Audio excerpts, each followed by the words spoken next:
Halo, hari ini kita akan belajar tentang virtualan atau VLAN. Pengertian VLAN. VLAN merupakan suatu model jaringan yang tidak terbatas pada lokasi fisik seperti LAN. Hal ini mengakibatkan suatu network dapat dikonfigurasi secara virtual tanpa harus menuruti lokasi fisik peralatan. Tipe-tipe VLAN. Berdasarkan port, keanggotaan pada suatu VLAN dapat didasarkan pada port yang digunakan oleh VLAN tersebut. Sebagai contoh, pada bridge atau switch dengan 4 port, port 1, 2, dan 4 merupakan VLAN 1, sedangkan port 3 dimiliki oleh VLAN 2. Kelemahannya adalah user tidak bisa untuk berpindah-pindah. Apabila harus berpindah, maka network administrator harus mengkonfigurasikan ulang. Berdasarkan MAC address, keanggotaan suatu VLAN didasarkan pada MAC address dari setiap workstation komputer yang dimiliki oleh user. Switch mendeteksi atau mencatat semua MAC address yang dimiliki oleh setiap virtualan. MAC address merupakan suatu bagian yang dimiliki oleh NIC di setiap workstation. Kelebihannya, apabila user berpindah-pindah, maka dia akan tetap terkonfigurasi sebagai anggota dari VLAN tersebut. Kekurangannya bahwa setiap mesin harus dikonfigurasikan secara manual, dan untuk jaringan yang memiliki ratusan workstation, maka tipe ini kurang efisien untuk dilakukan. Tipe yang ketiga, berdasarkan tipe protokol yang digunakan. Keanggotaan VLAN juga bisa berdasarkan protokol yang digunakan.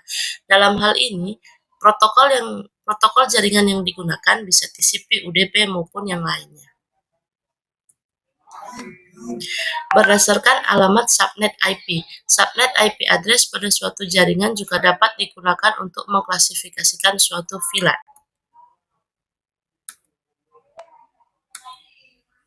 Cara kerja VLAN. VLAN diklasifikasikan berdasarkan metode tipe yang digunakan untuk mengklasifikasikannya, baik menggunakan port, MAC address. Semua informasi yang mengandung pengalamatan suatu VLAN disebut dengan tagging, disimpan dalam suatu database atau tabel. Jika penandaannya berdasarkan port yang digunakan, maka database harus mengidentifikasikan port-port yang digunakan oleh VLAN. Untuk mengaturnya, maka biasanya digunakan switch atau bridge yang manageable atau yang bisa diatur. Switch atau bridge inilah yang bertanggung jawab menyimpan semua informasi dan konfigurasi suatu VLAN, dan dipastikan semua switch atau bridge memiliki informasi yang sama. Switch akan menentukan kemana data-data akan diteruskan dan sebagainya, atau dapat pula digunakan suatu software pengalamatan atau bridging software yang berfungsi mencatat atau menandai suatu VLAN beserta workstation yang di dalamnya. Untuk menghubungkan antar VLAN dibutuhkan router.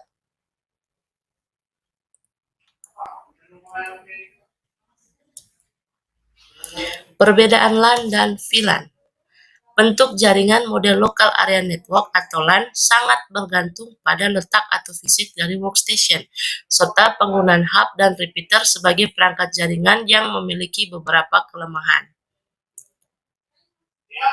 Sedangkan kelebihan dari model jaringan dengan VLAN adalah bahwa tiap-tiap workstation atau user yang tergabung dalam suatu VLAN atau bagian dapat tetap saling berhubungan walaupun terpisah secara fisik.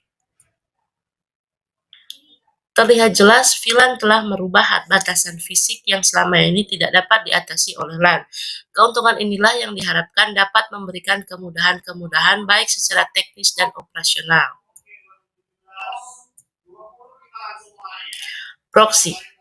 Proxy dapat dipahami sebagai pihak ketiga yang berdiri di tengah-tengah antara kedua pihak yang saling berhubungan dan berfungsi sebagai pengantara.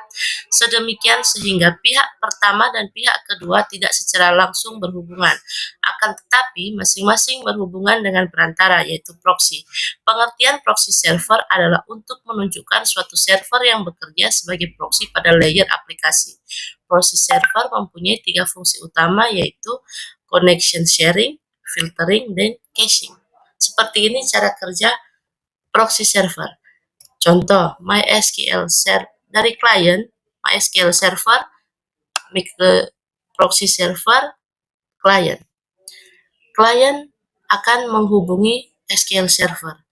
Dia akan menghubungi dulu proxy, lalu proxy melanjutkan ke SQL Server. Dari SQL Server, dia memberikan jawaban ke proxy, lalu dikirimkan ke klien.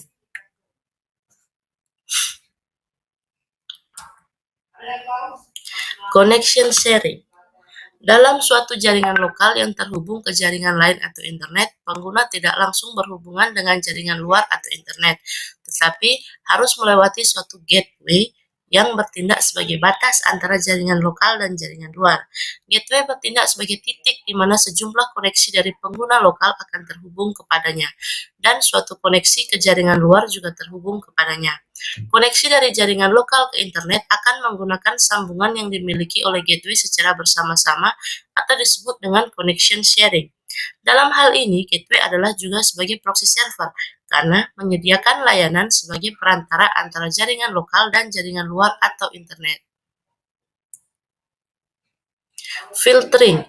Proxy server memotong hubungan langsung antara pengguna dan layanan yang diakses. Ini dilakukan pertama-tama untuk mengubah alamat IP, membuat pemetaan dari alamat IP jaringan lokal ke suatu alamat IP proxy yang digunakan untuk jaringan luar atau internet. Karena hanya alamat IP proxy tersebut yang akan diketahui secara umum di internet, jaringan yang tidak terpercaya, maka pemalsuan tidak bisa dilakukan di metode filtering. Caching. Proxy server memiliki mekanisme penyimpanan objek-objek yang sudah pernah diminta dari server-server di internet, biasa disebut caching. Dalam proses tersebut, proxy server juga sekaligus menyimpan objek-objek tersebut untuk dirinya sendiri dalam ruang disk yang disediakan atau cache, disebut dengan cache.